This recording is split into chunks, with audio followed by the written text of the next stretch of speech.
Here we go, it's Gorka. A big boom and a big cloud of smoke. It's not, for example, like the ammonium nitrate IED, the fertilizer-based explosive we've seen in the past, or the other one. So this is a commercially available substance. Somehow it sounds as if they were able to turn it into the primary load of this device. Dr. Gorka, if this is in fact inspired or directly sponsored by ISIS, among people who have said this shows the progress we're making against breaking up what was supposed to be a caliphate in between Syria and Iraq. That shows the progress we're making over there because they got to do these small devices over here. Is that how you view it? Tim Kaine is among the people who said that.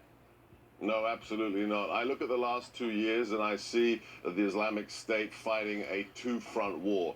They're using violence in the region, in Iraq, in Syria, in Libya, to consolidate and expand the territory they hold. And through Dabiq, through their magazine, through their Amaq propaganda site, they are promoting attacks on the soil of the infidel. Just look at the last 2 years. Look at Paris. Look at Brussels. Look at the horrific attack in Nice. Look at Orlando. Look at the priest who was practically beheaded in his church. This is guerrilla warfare. Low investment, very cheap, but with high yield. That's exactly what we've seen in New York and in New Jersey this weekend. Dr. Gorka, we also want to ask you about Minnesota, but just for the folks at home, if they aren't familiar with it, tell them about the details of what happened in that mall there. It's a Fox News alert. ISIS claiming responsibility now for the stabbing rampage inside the Minnesota mall. The attacker asking some of his victims if they were Muslim before slashing them. He has been identified as a 22-year-old. His name is Dahir Aden. He was born in Somalia, moved to the United States 15 years ago as a child. He was a junior at St. Cloud State University, just 3 miles from the mall. He was shot and killed by an off-duty police officer. 3 of the 9 victims are still in the hospital, but they're all going to be okay. So, Dr. Gorka, what do you make of this? Because he grew up in Minnesota, in that where a lot of Somali refugees are growing up, and where ISIS has recruited, ISIS and Al-Shabaab have recruited more people from that area than anywhere else in the U.S. Correct. This is a real hotbed of jihadi recruitment in the last 15 years.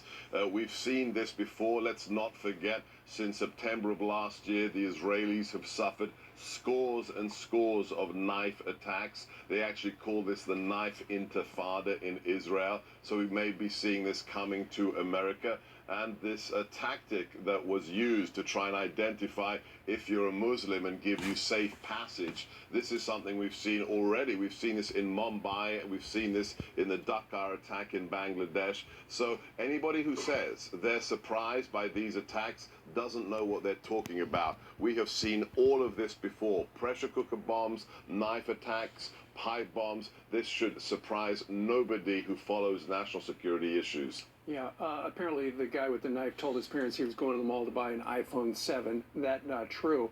You know, and all the law enforcement over there, Dr. Gorka, have said, you know, it's lucky there was that off-duty police officer who had a gun who was able to take this guy out. Yeah, where were the other officers in the mall?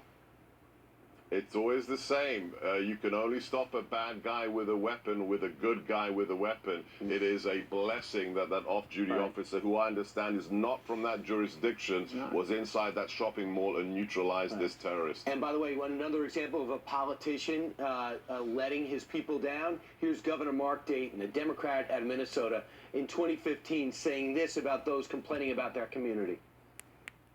This is St. Cloud.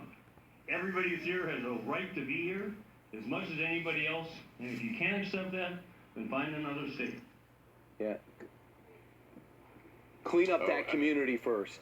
No comment. It's not. You don't have a right to be in a community if you're a terrorist. If you're a threat to this nation, whether you're a jihadi, whether you're a fascist, whether you're a communist, if you don't have values that comport with the U.S. Constitution and you're going to use violence, then you are a threat to this nation. So unfortunately, politics is trumping national security yet again. Well, in the coming days, we'll find out whether or not this guy was in touch with ISIS or simply ISIS-inspired.